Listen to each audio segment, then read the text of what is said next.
우리 지난주까지는 요한계시록 말씀을 강론하였는데 오늘부터는 스가랴서의 말씀을 우리가 살펴보고자 합니다. 스가랴 선지자를 감동하사 이 말씀을 기록하게 하신 성령님께서 이 말씀을 우리가 살펴보고 상고할 때 그에게 주셨던 감동, 그 은혜를 오늘 이 시대 저와 여러분 모두에게도 한량없이 넘치도록 부어주시기를 소원합니다.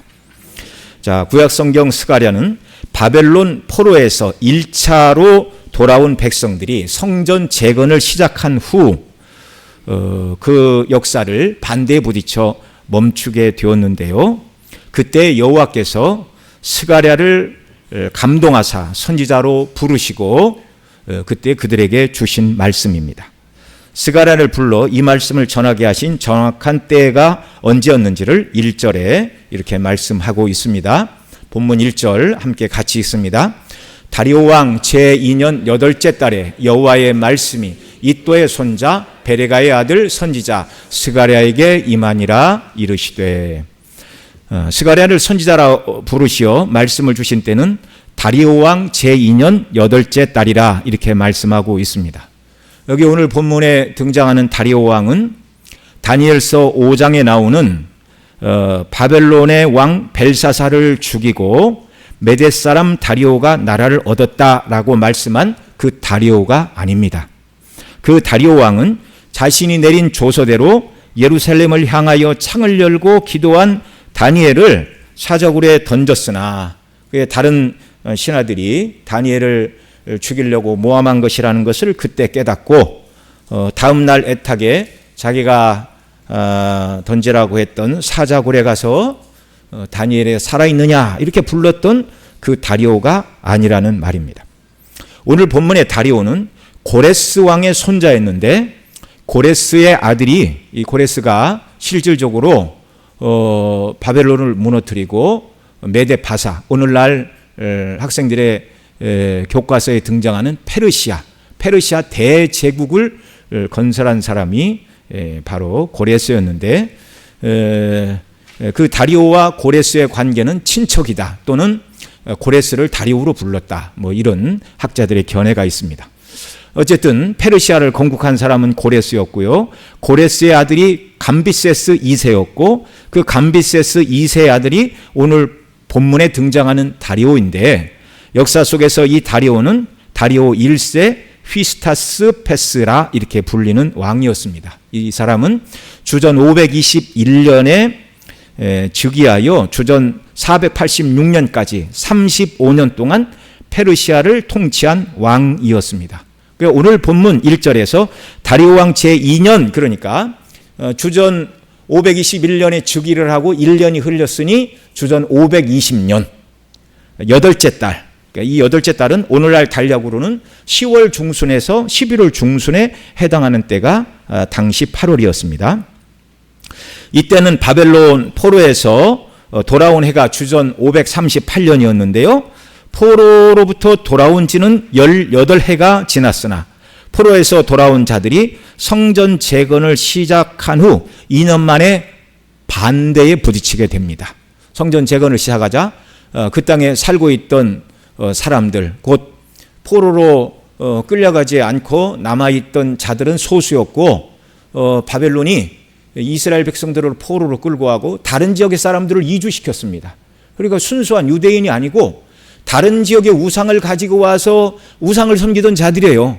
그들이 우리도 너희가 짓는 성전에 함께 짓겠다 그러자 당시 총독이었던 수룹바벨 대제사장 여호수아가 반대하죠. 너희는 우리와 나눌 유업이 없다. 우리는 여호와 하나님을 섬기고 너희는 우상 숭배자들인데 너희가 어떻게 이 성전을 짓겠느냐 반대하자 그들이 이제 뇌물을 관리들에게 주고 편지를 써서 공사를 하지 못하도록 그렇게 하였던 것입니다. 그래서 포로에서 돌아온 자들이 성전 재건의 기초를 땅을 파고 시작을 했지만 반대에 부딪혀 다리오 왕 제2년, 그러니까 성전 재건을 시작한 지 그 공사가 멈춘 지 16년의 시간이 지났을 때였습니다. 그러니까 처음 성전을 짓고자 하다가 반대에 부딪혔을 때는 정말 빨리 이 고난이 지나가고 이 반대가 사라지고 빨리 성전을 지어야 되겠다, 이런 마음을 누구나 갖지요. 그런데 16년의 세월이 지나가면서 백성들의 마음이 성전을 재건하고자 하는 열정이 식어버렸어요. 자, 이 시대에 하나님께서 스가랴와 동시대 선지자 학개를 세워서 성전을 재건하도록 선지자들에게 말씀을 주셨습니다. 동시에 선지자 학개인데요, 학개에서 1장 1절 우리 함께 읽겠습니다. 같이 읽죠. 다리오 왕 제2년 여섯째 달 곧 그 달 초하루에 여호와의 말씀이 선지자 학개로 말미암아 스알디엘의 아들 유다 총독 수르바벨과 여호사닥의 아들 대제사장 여호수아에게 임하니라 이르시되, 그리고 이제 성전을 재건하라는 말씀이 학개를 통하여 주어집니다. 자, 이게 간단한, 이거 뭐 산수도 아니고 수학도 아니고 연대를 잘 기억하십시오. 스가랴를 부르신 때가 다리오 왕 제2년 몇 월이라고 그랬죠? 8째 달. 그런데 학개를 부르신 때는 언제라고요? 다리오 왕 6째 달. 그러니까 스가랴를 불러 이 말씀을 주시기 전에 2달 먼저 하나님 누구를 부르셨어요? 학개 선지자를 부르셨어요. 성전 재건의 큰 프로젝트를 하나님이 명하시면서 두 선지자를 보내신 것은 좀 특별한 일이었습니다. 여러분, 이스라엘 역사 속에서 한 사건을 가지고 하나님께서 두 선지자를 보내시는 일은 흔한 일이 아니었습니다. 엘리야 선지자 다음에 하나님이 엘리사 선지자를 붙들어 쓰셨어요. 물론 엘리야나 엘리사들 밑에서 하나님의 말씀을 배우는 선지자의 생도들이 있었지만 그들이 동시에 가서 말씀을 전하거나 그렇게 하지는 않았습니다. 선지자의 명을 받은 제자들이 가서 기름을 붓든가 명을 전하든가 이렇게 했죠. 자, 그러면 하나님께서 성전 재건의 역사를 위하여 두 선지자를 부르신 이유와 목적이 무엇일까요? 학개 선지자를 통해서는 성전을 재건하지 않는 그들의 게으름과 죄악을 지적하고 하나님 일에 무관심하니 너희의 삶이 곰핍해졌다는 것을 지적하면서 성전 재건에 열심을 내라. 성전 재건과 관련하여 우리 학생들의 이해를 돕자면 컴퓨터로 말하면 하드웨어에 해당하는 성전 건물 자체를 짓는 일을 중심으로 학개를 통하여서는 말씀을 주신 것입니다. 반면에 스가랴를 통해서는 하나님께서 성전을 통하여 주실 은혜를 사모하고 온전히 마음으로부터 돌이켜 성전 재건에 힘을 쓰라고 컴퓨터로 말하면 소프트웨어를 채워라. 곧 그 성전을 통하여 주시는 은혜인 그리스도 안에서 베푸실 은혜와 영광을 바라보고 영적으로 견고히 서서 성전을 재건하라 라는 이 메시지를 주시고 있는 것입니다. 그 두 선지자를 하나님이 부르셨지만 각각 선지자들이 증거하는 메시지의 핵심 포인트가 다르다는 걸 기억을 해야 됩니다. 그래서 스가랴서에서는 단순히 건물로서의 성전을 재건해야 한다는 것만 말씀하시는 것이 아니라 그리스도의 구원을 예표하고 있는 성전이 얼마나 영화로운 것이며 그런 성전을 재건하는 자들이 어떤 마음의 자세와 소망을 가지고 이 성전 재건에 참여해야 하는가를 말씀해주고 계신 것입니다. 스가랴서는 총 14장으로 구성이 되어 있습니다. 크게 두 단락으로 나누면 1장에서 8장까지는 8가지 환상이 소개되어 있고 9장에서 14장까지는 예언의 말씀으로 구성이 되어 있습니다. 그래서 이 14장으로 된 스가랴에는요, 그리스도의 초림부터 재림에 이르기까지 그리스도에 대한 묵시와 예언이 담겨져 있습니다. 이 안에 예수 그리스도의 구속으로 인한 구원을 선포하는 기독론, 교회의 회복을 말하는 교회론, 인류의 종말이 어떻게 될지를 말씀하는 종말론이 다 담겨 있어요. 그래서 이 스가랴서를 구약의 묵시록이라고도 부르기도 합니다. 신약의 묵시록은 뭐였지요? 요한계시록. 구약의 묵시록은 뭐라고요? 스가랴서라고요. 그러면 스가랴는 어떤 사람이었습니까? 첫째로 스가랴는 이또의 손자요 베레가의 아들인데 바벨론 포로에서 돌아온 제사장 가문의 사람이었습니다. 느헤미야 12장 6절에 보면 1차 포로된 땅에 돌아온 제사장의 족속을 말하면서 느헤미야가 족보를 기록하면서 이렇게 말해요. 이또 족속에는 스가랴요. 제사장 족속을 말하면서 이또 족속에는 스가랴요. 이렇게 말합니다. 자, 스가랴의 할아버지 이또와 그의 아버지 베레가도 제사장이었고 스가랴도 제사장으로 섬겨야 하는 사람이라는 것을 우리는 알 수 있습니다. 제사장 가문의 스가랴를 하나님께서 또한 선지자로 부르셨다는 말입니다. 스가랴가 선지자로 부르심을 받았을 때가 포로에서 돌아온 지 햇수로 18째 되던 해라고 말씀을 드렸습니다. 주전 538년 1차 포로가 돌아왔고 다리오 왕 2년은 주전 520년이라고 말씀을 드렸죠. 그러니까 스가랴가 성령이 임하심으로 말미암아 이 말씀을 증거하던 때가 예를 들어서 한 25이라 그러면 포로에서 함께 돌아왔어요. 그러니까 7살 때 포로에서 돌아온 거예요. 나이로 따지자면. 예. 그러니까 포로에서 돌아온 지 18해니까 15살에 선지자로 부름받지는 않았을 것입니다. 그러니까 이 스가랴 선지자도 바벨론 땅에서 태어난 사람이었다라는 것을 어느 정도 유추할 수가 있는 것입니다. 스가랴가 선지자의 사명을 감당한 것을 스가랴서뿐만 아니라 에스라서에서도 이렇게 증거를 해요.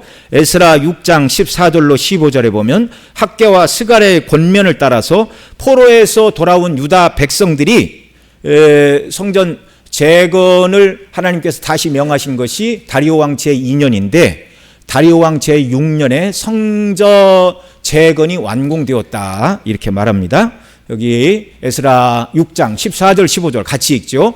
유다 사람의 장로들이 선지자 학개와 이또의 손자 스가랴의 권면을 따랐으므로 성전 건축하는 일이 형통한지라 이스라엘의 하나님의 명령과 바사왕 고레스와 다리오와 아닥사스 땅의 조서를 따라 성전을 건축하며 이 일을 끝내되 다리오 왕 제6년 아달월 3일에 성전 이 일을 끝내니라. 아멘. 두 선지자가 사역을 시작하기 전에 성전 재건의 역사는 16년간 멈추어 있었는데 두 선지자를 통하여 하나님께서 말씀을 주심으로 성전 재건을 다시 시작한 지 만 4년 6개월이 지나서 성전 재건을 시작한 지 20년 되던 그 해에 마지막 달 성전을 재건하고 봉헌했다 이렇게 말하고 있습니다. 자, 이때 재건된 성전을 우리는 흔히 수르바벨 성전 이렇게 부릅니다. 맨 처음에 성전은 솔로몬이 건축했다고 해서 솔로몬 성전이라고 부르고 포로에서 돌아온 자들이 거룩한 성전을 뭐라고 부른다고요? 수르바벨 성전이라고 부릅니다. 이렇게 부르는 것은 당시 총독이었던 수르바벨이 성전 재건의 실제적인 주역이었기 때문입니다. 물론 당시 대제사장 여호수아도 이 일에 전심전력을 다했어요. 그러나 이 모든 일의 시작은 하나님께서 불러서 성전 재건을 하라고 말씀을 주신 선지자 학개와 스가랴를 통하여 이 일을 하나님이 시작하셨고 이루셨다는 말입니다. 스가랴라는 이름의 뜻은 하나님이 기억하신다라는 말입니다. 구약 성경을 보면 스가랴라는 이름을 가진 사람들이 29명이 등장을 합니다. 실제로 훨씬 많은 사람들이 스가랴라는 이름을 사용했을 것입니다. 여러분, 사람들이 자녀의 이름을 스가랴로 짓는 이유는 무엇일까요?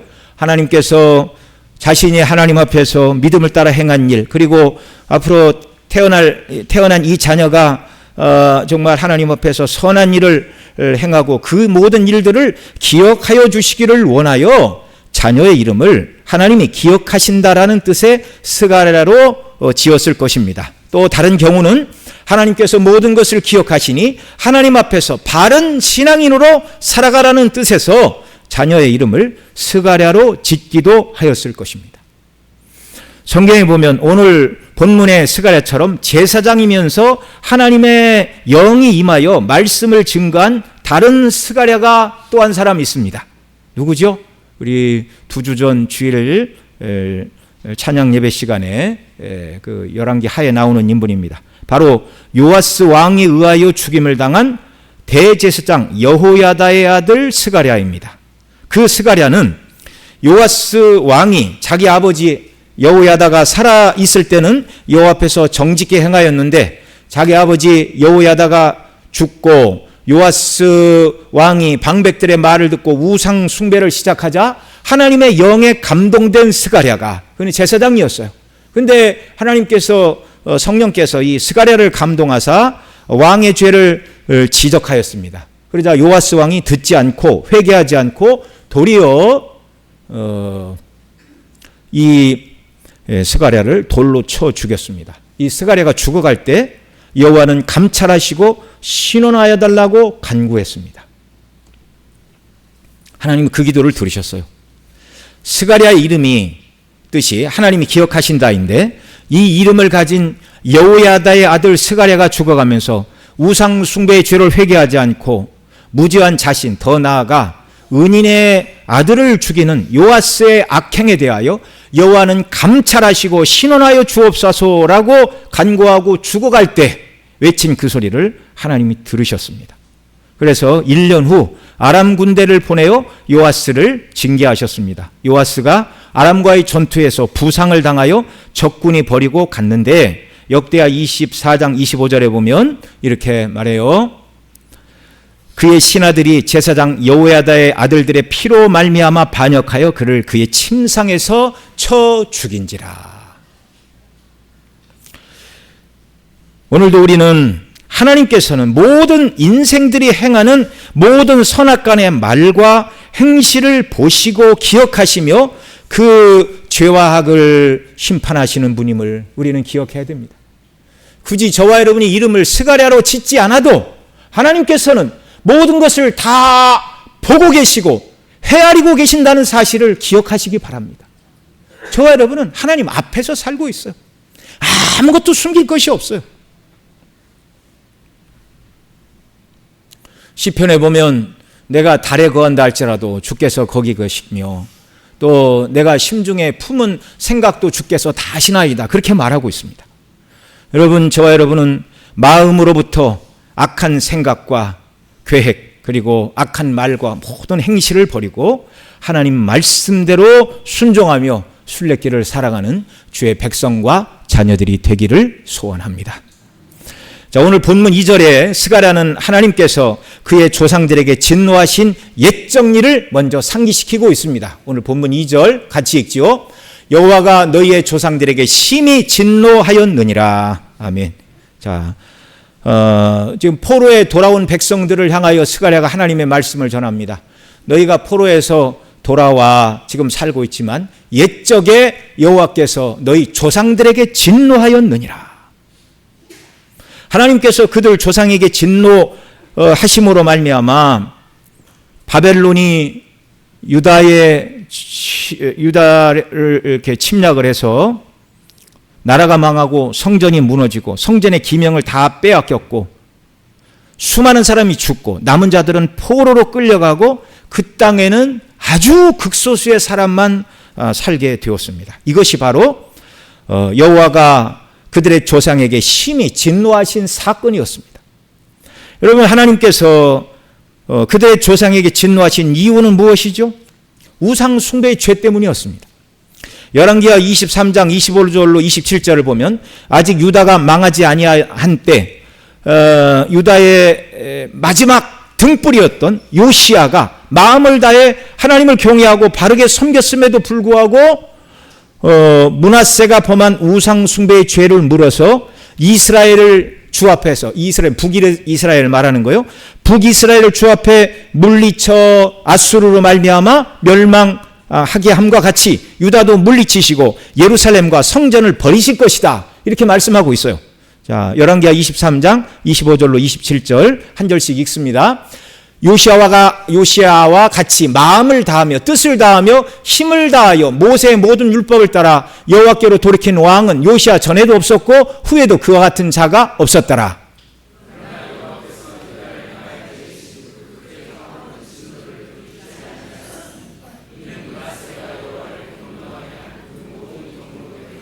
27절 같이 읽습니다. 여호와께서 이르시되 내가 이스라엘을 물리친 것 같이 유다도 내 앞에서 물리치며 내가 택한 이 성 예루살렘과 내 이름을 거기 두리라 한 이 성전을 버리리라 하셨더라.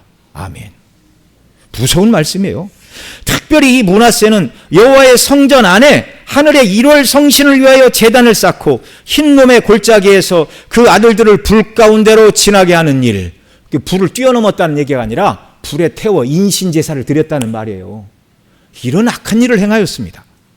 그 다음에 점을 치며 신접한 자들을 신임하고 아로 새긴 목상을 성전에 세우는 모든 할 수 있는 악한 일, 모든 우상 숭배를 여호와의 성전 안에서 다 행했어요. 악의 종합 세트가 문하세였습니다. 그 내용을 역대하 33장 1절로 7절에 기록하고 있습니다. 왕 한 사람의 문제가 아니라 여러분 신하와 백성들이 반대하면 왕이 혼자 그 일을 할 수 있나요? 대제사장이 목숨을 걸고 성전 안에는 그런 것을 드릴 수가 없다고 이렇게 하면 왕이 그런 일을 어떻게 해요?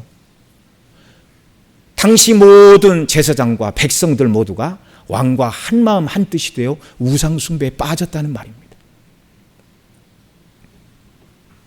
이것이 오늘 본문 2절에서 여호와가 너희 조상들에게 심히 진노하였느니라 라고 말씀하신 이유예요. 하나님을 버리고 어떻게 여호와의 성전에서 우상의 제단을 쌓고 거기서 분향을 합니까? 정말 있을 수가 없는 일이에요. 그래서 오늘 본문 4절로 6절에 보면 너희 조상들은 악한 행위를 떠나서 돌아오라고 하신 말씀을 듣지 아니하여 심판을 받았다고 하십니다. 자, 오늘 본문 4절로 6절 제가 먼저 4절 읽습니다. 너희 조상들을 본받지 말라. 옛적 선지자들이 그들에게 외쳐 이르되 만군의 여호와께서 이같이 말씀하시기를 너희가 악한 길 악한 행위를 떠나서 돌아오라 하셨다 하나 그들이 듣지 아니하고 내게 귀를 기울이지 아니하였느니라 여호와의 말이니라. 5절 읽어주세요. 6절 같이 읽습니다. 내가 나의 종 선지자들에게 명령한 내 말과 내 법도들이 어찌 너희 조상들에게 임하지 아니하였느냐. 그러므로 그들이 돌이켜 이르기를 만군의 여호와께서 우리 길대로 우리 행위대로 우리에게 행사하시려고 뜻하신 것을 우리에게 행하셨도다 하였느니라. 아멘. 먼저 스가랴 선지자는 너희 조상들을 본받지 말라고 하십니다. 본받지 말아야 할 조상들의 행실을 4절에서 이렇게 말하죠. 너희가 악한 길 악한 행위에서 떠나 돌아오라 하셨다 하나 그들이 듣지 아니하고 내게 귀를 기울이지 아니하였다. 너희 조상들을 본받지 말라. 악한 행위와 길에서 돌이키라고 하였으나 너희 조상들은 내 말을 듣지 아니하였으니 너희들은 조상들의 본받지 말고 그 말은 너희 악한 행위와 길에서 돌이키라는 것입니다.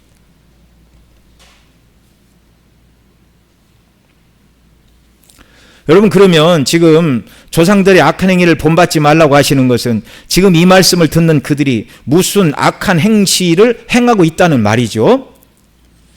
스가랴 시대의 백성들이 하나님 보시기에 행한 악한 일, 돌이켜야 될 일은 무엇이었습니까? 여러분 당시 백성들이 므낫세와 같이 극심한 우상 숭배를 하였습니까? 그렇지 않아요.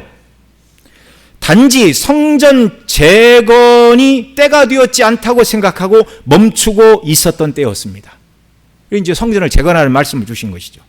학개서 1장 1절로 6절 우리 한 절씩 읽습니다.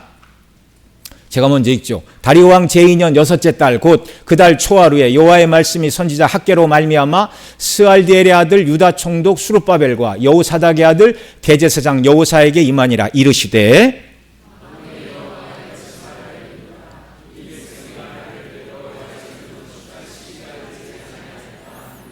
여호와의 말씀이 선지자 학개에게 임하여 이르시되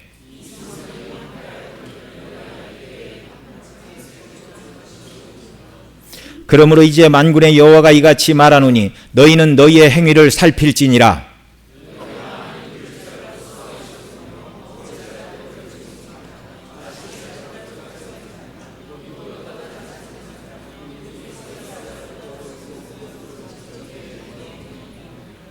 네, 이렇게 하나님께서 학개를 통하여 포로에서 돌아온 목적이 뭐예요? 고레스가 조서를 낼 때 너희 유대인들은 본토로 돌아가 너희 하나님 성전을 재건하고 너희 하나님을 섬겨라.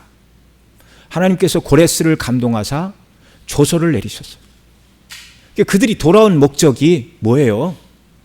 성전을 재건하고 예배를 회복하기 위함이었습니다. 자, 이게 1차적으로는 성전 재건의 역사에 관심을 두지 않고 그들이 때가 이르지 아니하였다라고 성전 재건을 미루는 일, 특별히 4절에 보면 이 성전이 황폐하였거늘 너희가 이때에 판벽한 집에 거주하는 것이 옳으냐 이렇게 말씀합니다. 그 대단한 대조법이죠. 성전은 황폐했는데 너희 집은 어떻다고요? 판벽하다. 이 판벽하다는 말을 이제 이 말이 원어적으로는 세프님이라는 단어인데 벽과 지붕을 동시에 가리키는 말입니다. 완전한 건축물을 말하는 거예요.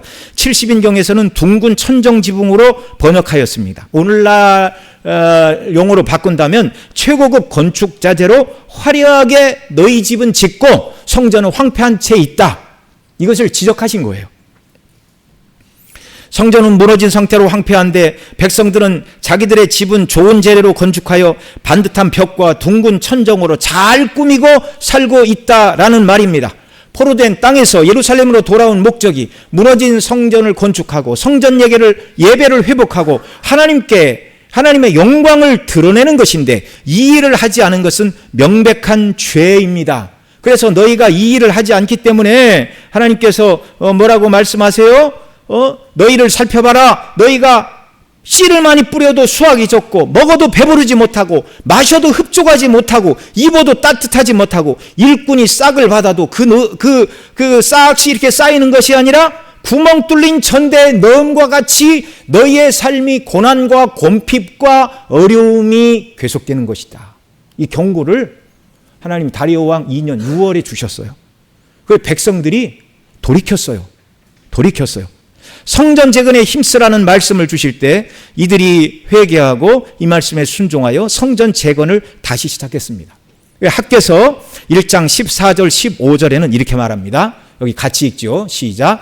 여호와께서 스알딜의 아들 유다 총독 수룹바벨의 마음과 여호사닥의 아들 대제사장 여호수아의 마음과 남은 모든 백성의 마음을 감동시키심에 그들이 와서 만군의 여호와 그들의 하나님 전 공사를 하였으니 그때는 다리오 왕 제2년 여섯째 달 24일이었더라. 아멘. 처음 학개를 감동하셨을 때가 다리오 왕 2년 6월 며칠이요? 초하루. 6월 초하루.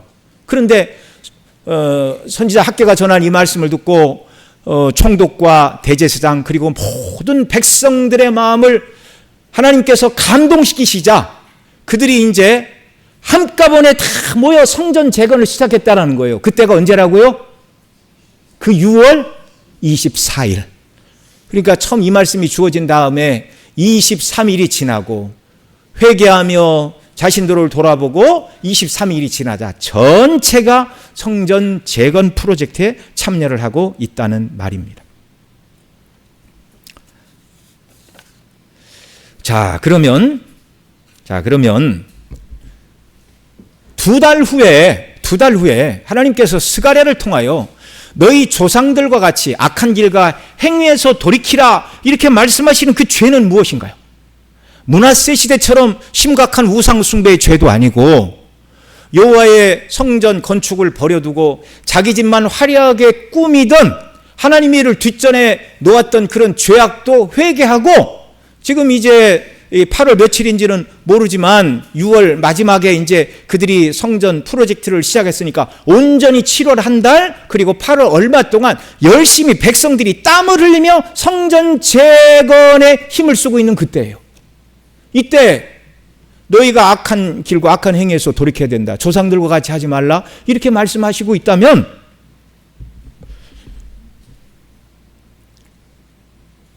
신앙을 외적인 것으로 여기는 사람들에게는 이 말씀이 이해가 안 돼요. 오늘 우리식으로 얘기하면 아니 내가 주일 성수도 열심히 하고 헌금 생활도 열심히 하고 교회에 무슨 일이 있으면 다 쫓아다니고 그러는데 아니 도대체 내 신앙에 뭐가 문제가 있다고 하나님은 회개하고 돌이키라고 말씀하십니까? 지금 이런 입장이라 그런 말씀이에요.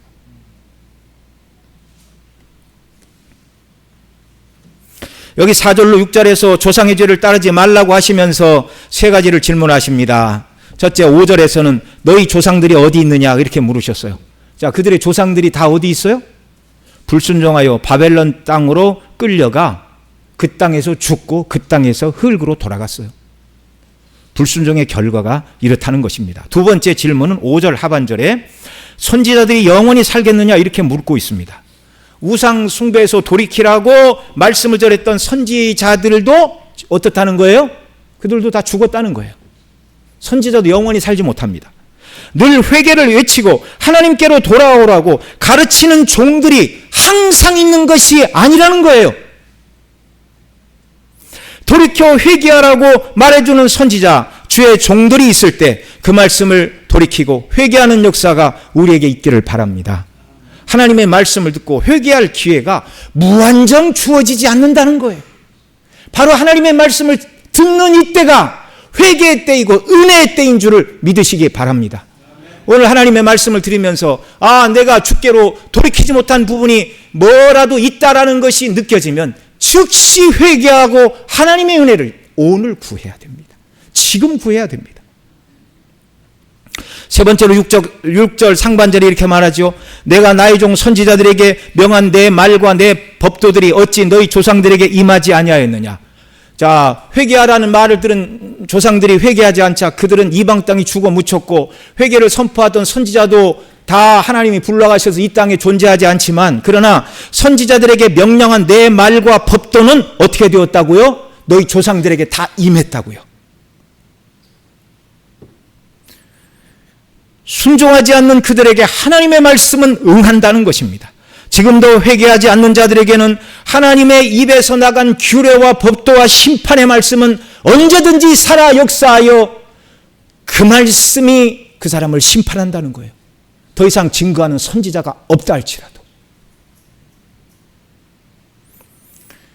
그래서 6절 하반절에 그들이 뭐라고 말한다고요? 그들의 조상들이 우리가 불순종한 대로 하나님께서 갚으셨다는 사실을 6절 하반절에서 이렇게 말합니다. 그러므로 그들이 돌이켜 이르기를, 심판을 다 받은 다음에 만군의 여호와께서 우리 길대로 우리 행위대로 우상을 섬기고 하나님을 떠난 그 행위대로 우리에게 행하시려고 뜻하신 것을 우리에게 행하셨도다. 포로에 끌려가서 후회하고 죽어가며 이런 말을 했습니다. 무슨 소용이 있나요?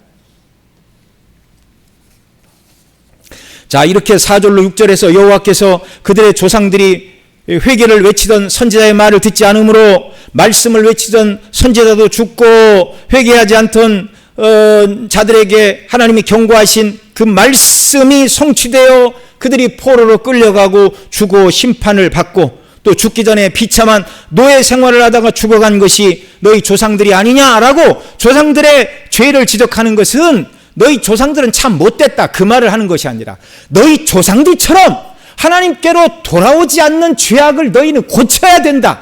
당시 백성들이 회개하고 돌이킬 것을 촉구하시는 말씀입니다.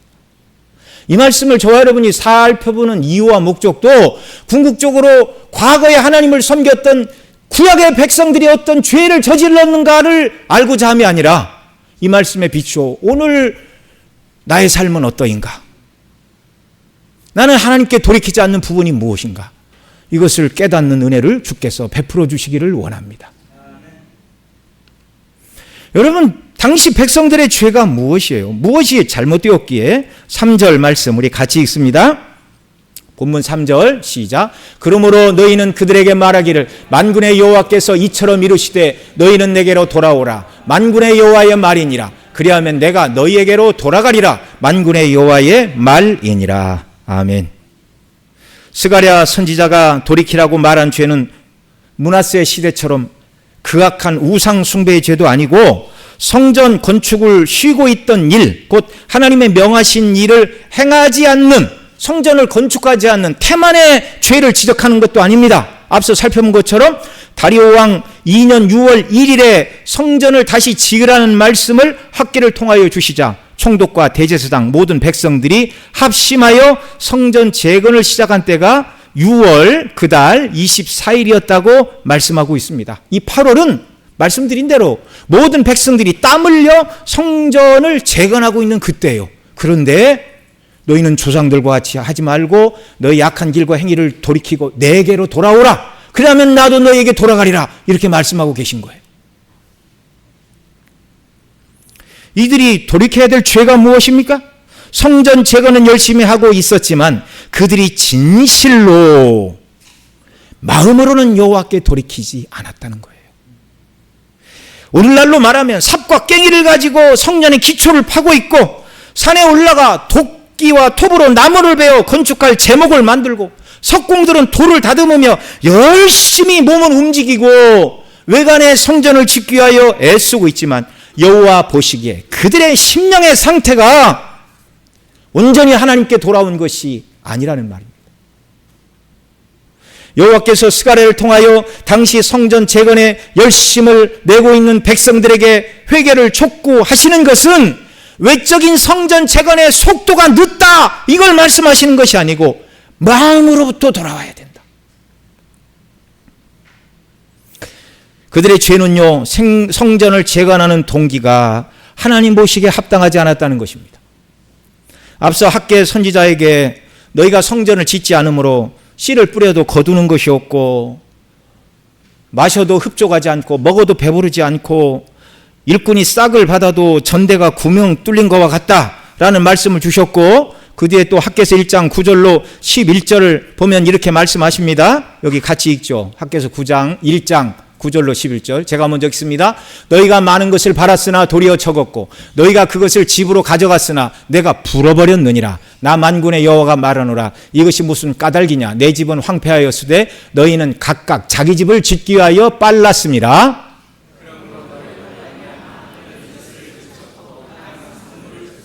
11절 같이 읽습니다. 내가 이 땅과 산과 곡물과 새 포도주와 기름과 땅의 모든 소산과 사람과 가축과 손으로 수고하는 모든 일에 한제를 들게 하였느니라.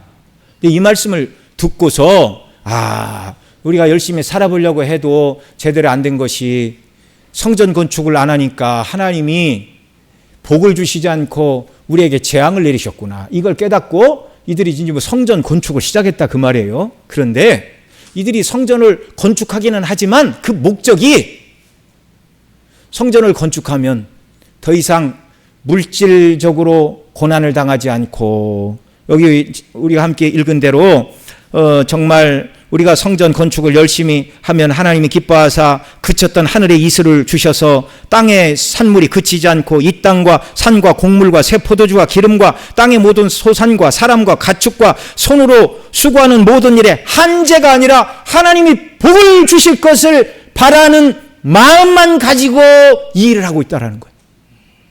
하나님을 사랑함이 없이 성전 예배의 영광과 그 성전 예배를가 상징하는 그리스도를 통한 구원의 그 놀라운 영광과 복락은 바라보지 않고 단지 자기들이 당하고 있는 현재의 고난과 물질적인 어려움에서 벗어나려는 목적을 가지고 성전 건축을 하고 있다는 말입니다. 여러분, 하나님께서는 우리가 외적으로 주께 드리는 섬김과 헌신과 봉사를 받으시지만 그 섬김과 헌신과 봉사와 그 모든 예물에 우리의 온전한 마음이 더해지기를 하나님은 원하십니다. 하나님은 빈 껍데기를 받기를 원하시는 분이 아니에요. 너희가 내게로 돌아오면 나도 너희에게로 돌아가리라는 이 말씀이 한편으로는 두렵고 한편으로는 영광스러운 말씀이에요. 너희가 나를 경외하고 사랑하고 진실로 이 성전이 무엇을 의미하고 이 예배가 얼마나 존귀한가를 깨닫고 돌아와 성전을 짓고 예배를 드린다면 내가 너희에게 돌아가. 성전이 뭐예요? 하나님과 백성이 만남의 장소 아니에요? 너희와 교제하고 너희에게 윤회를 주실 것이다. 그러나 너희가 몸으로 성전을 짓지만 마음으로 내게 돌이키지 않으면 너희가 지은 성전에 내가 돌아가지 않는다는 말씀이에요. 저와 여러분이 외적으로 신앙생활을 열심히 하지만 그 모든 것들을 하나님께서 마음이 빠졌다, 진실이 빠졌다, 구원의 기쁨과 감격으로 나를 사랑함으로 행하는 일이 아니다 그러면 우리의 외적인 행실이 남들 보기에는 대단하다는 평가를 받을지 모르나 하나님 보시기에는 빵점이라는 말입니다.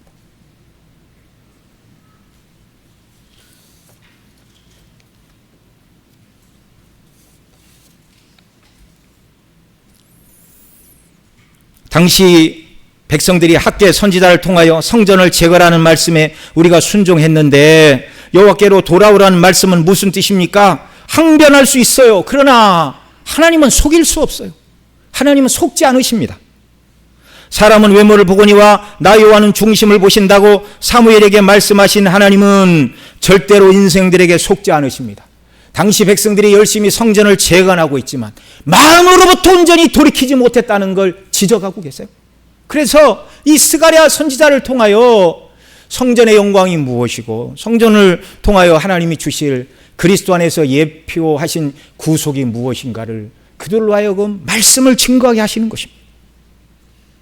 하나님은요, 불꽃 같은 눈으로 심령의 깊은 곳을 살피사 모든 인생들의 마음의 생각과 동기까지 다 들여다보시고 아시는 하나님이신 줄을 기억하고 살아야 됩니다.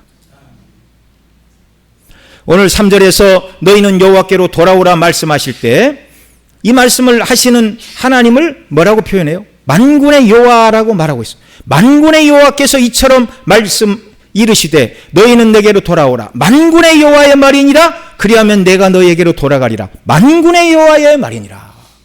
여기 한 구절에서 만군의 여호와를 3번 강조하고 만군의 여호와께 돌아오라는 말을 2번 반복하고 계세요. 만군의 여호와라는 말은 모든 군대의 하나님이라는 뜻으로서 군사 용어지요. 모든 군대의 하나님 앞에서 그 모든 백성, 군사들의 최고의 덕목은 무엇입니까? 절대 순종, 절대 순종. 모든 부분에서. 내게로 돌아오라 하실 때 돌아오라는 말씀을 히브리어로 슈브라는 단어인데 삶의 모든 국면에서 돌아오라는 것입니다. 삶의 모든 국면. 몸은 돌아왔다. 외적으로 연장을 들고 성전을 건축하는 몸은 돌아왔다. 그런데 너희의 마음은 돌아오지 않았다. 나에게로 돌아오지 않았고 아직도 너희가 세상 중심으로 살고 있는 죄악과 욕심은 버리지 않았다. 모든 부분이 다 돌아와야 된다. 이걸 말씀하고 계시는 것입니다. 여러분 말라기 1장 10절에 보면 이런 말씀이 있어요. 같이 읽죠. 만군의 여호와가 이르노라. 너희가 내 제단 위에 헛되이 불사르지 못하게 하기 위하여 너희 중에 성전문을 닫을 자가 있었으면 좋겠도다. 내가 너희를 기뻐하지 아니하며 너희가 손으로 드리는 것을 받지도 아니하리라. 물론 이 수르바벨 성전이 완공된 다음에 이제 시간이 지난 다음에 백성들이 신앙의 매너리즘에 빠졌어요. 성전에 나와 제사를 드리는데 마음을 담아 제사를 드리지 않았습니다. 오실 그리스도를 바라보지 않았어요. 그래 하나님 뭐라고 그래요? 차라리 성전 문을 닫을 자가 있었으면 좋겠도다. 내가 너희를 기뻐하지 아니하며 너희 손으로 드는 것을 받지도 아니하리라. 그들이 성전에 나와 있고 제사를 드리고 하나님께 예배 드린다고 그러지만 마음이 빠졌어요. 하나님께서 지금 그들과 함께 하신다고 함께 하시지 않는다고요? 함께 하시지 않는다는 거예요. 아무리 제사를 드려도 함께 하시지 않는다는 거예요. 왜 하나님은 그렇게 말씀하셨습니까? 두 구절 앞에 1장 8절 이렇게 말합니다. 같이 읽죠. 만군의 여호와가 이르노라. 너희가 눈먼 희생제물을 바치는 것이 어찌 악하지 아니하며 저는 것 병든 것을 드리는 것이 어찌 악하지 아니하냐. 이제 그것들을 너희 총독에게 드려보라. 그가 너를 기뻐하겠으며 너를 받아주겠느냐. 여러분 하나님 앞에 드리는 예물은 가장 좋은 것을 드려야 했어요. 어차피 저거 팔 것도 아니고 잡아서 죽이고 번제는 다 불태워 없앨 건데 굳이 좋은 걸 드려야 되나?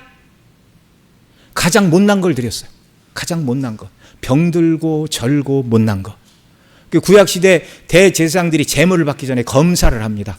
하나님 앞에 드리기에 합당한 것인가 그렇지 못한 것인가.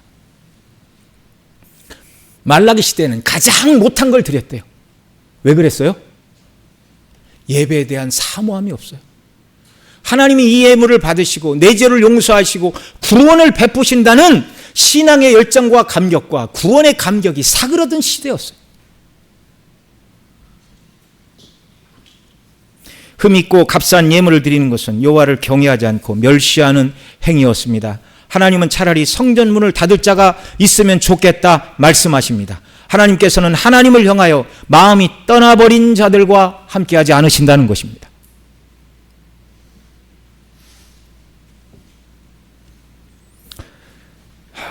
성전을 재건하고 있는 그들을 향하여 스가랴를 통하여 이 말씀을 주신 것은 너희가 몸으로는 성전을 짓고 있지만 그러나 아직도 너희 마음은 내게서 멀리 떠나 있다는 것을 지적하시고 있습니다.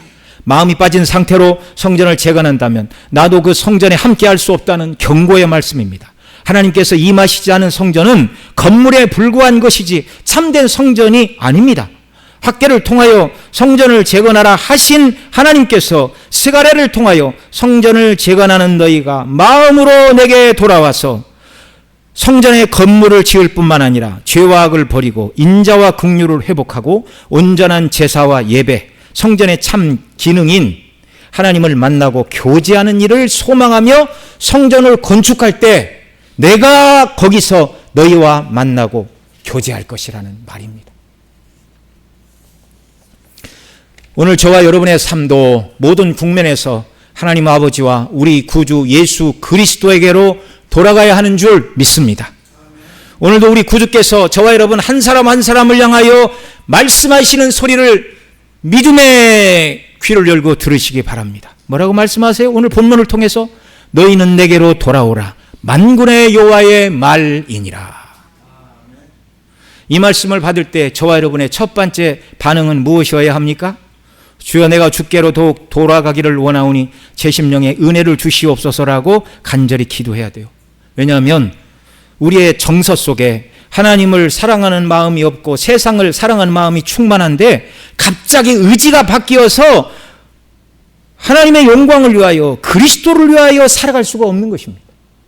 그러니까 먼저 우리의 정서를 새롭게 해달라고 기도해야 돼요. 마음이 새로워져야 돼요. 내 마음은 내가 바꿀 수 있는 게 아니에요. 내가 마음을 고쳐 먹어야 되겠다 생각을 하지만 의지만 갖고 되는 게 아니고 하나님의 은혜가 있어야 됩니다. 그러니까 기도해야 돼요. 성령이시여 나로 하여금 십자가의 대속의 은혜와 영광으로 늘 충만케 하여 주시옵소서. 주일만 와서 기도하고 말씀을 들을 뿐만이 아니라 주중에 살아갈 때도 항상 십자가를 붙들고 우리가 살아가야 돼요. 십자가를 붙들고 은혜가 충만한 가운데 하나님이 기뻐하시는 일을 위하여 감사함으로 순종하는 사람들이 여호와께로 돌아간 삶입니다.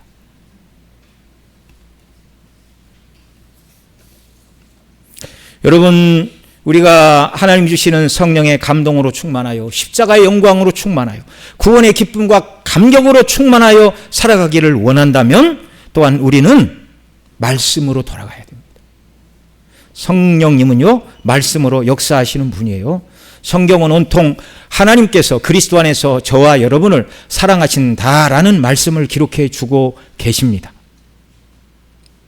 이 놀라운 사랑과 구원과 은혜의 말씀으로 우리가 돌아가고 이 말씀에 붙들려야 됩니다. 그래서 사도 바울은 사도행전 20장에 보면 밀레도에서 에베소 장로들을 청하여 말씀을 증거하면서 마지막 32절에 이렇게 말씀하고 있어요. 내가 지금 여러분을, 자 여기 같이 읽습니다. 시작. 지금 내가 여러분을 주와 및 그 은혜의 말씀께 부탁하노니 그 말씀이 여러분을 능히 든든히 세우사 거룩하게 하심을 입은 모든 자 가운데 기업이 있게 하시리라. 아멘. 그리고 우리가 늘 말씀을 읽어야 돼요. 말씀을 늘 기억하고 살아야 돼요.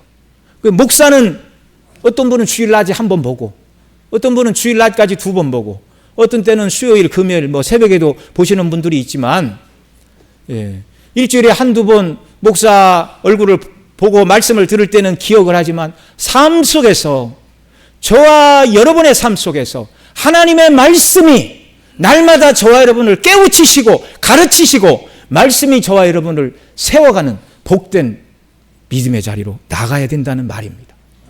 그래서 우리가 말씀으로 돌아가야 돼요. 주일이 아니어도 우리가 부지런히 성경을 읽고 십자가의 대속의 은혜와 영광을 날마다 기억하며 하나님 뜻대로 살아가기를 소망하는 자들이 되어야 한다는 말입니다. 오늘 본문 1절에 보면 여호와의 말씀이 스가랴에게 임하니라 이렇게 말하고 있어요. 여호와의 말씀을 인격으로 표현하고 있어요. 인격으로. 늘 말씀을 사모하고 읽고 묵상하고 가까이 함으로 그 말씀이 주일이 아니어도 일상의 삶을 살아갈 때 그 말씀이 우리를 깨우치시고 성령께서 이 말씀으로 우리를 감동하시도록 날마다 말씀으로 돌아가는 역사가 우리에게 있기를 바랍니다. 끝으로 주께로 돌아갈 때 뭐라고 그러세요? 내가 너희에게로 돌아가리라. 물론 하나님께서 먼저 우리를 찾아오셔서 내가 너희를 사랑하니 너희가 마음을 다해 내게 돌아오라고 벌써 하나님은 우리에게 돌아오셨어요. 그리고 너희가 돌아오면 내가 너희와 함께 교통하리라 그 말씀이에요. 너에게 돌아간다. 그 말씀은 지금 돌아와서 회개를 촉구하시지만 우리가 온전히 마음을 다해 하나님께 돌아가면 하나님 우리를 만나주시고, 우리가 성전 아닙니까? 우리 개인이 성전 아닙니까? 지금은 신약시대는 성령 임하신 성전이에요. 우리를 성전 삼으시고 하나님께서 성령으로 임재하사 우리와 교제하시고 교통하시고 우리에게 필요한 모든 은혜를 부어주신다는 말입니다. 여기 만군의 여호와라는 말, 모든 창조물을 지으신 여호와 하나님, 눈에 보이는 물질 세계, 눈에 보이지 않는 영적인 모든 세계를 지으셨을 뿐만 아니라 그것을 주관하시는 그 하나님이 우리에게로 돌아오사 우리의 모든 필요를 채우신대. 우리가 예수 그리스도의 십자가의 사랑으로 늘 충만하게 하시고 말씀을 통해서 하나님의 뜻을 발견하고 만군의 하나님께 순종하게 하는 자들이 되게 하시기를 정말 간절히 소원합니다. 하나님이 우리에게 돌아오시면 이런 은혜를 주시는 거예요.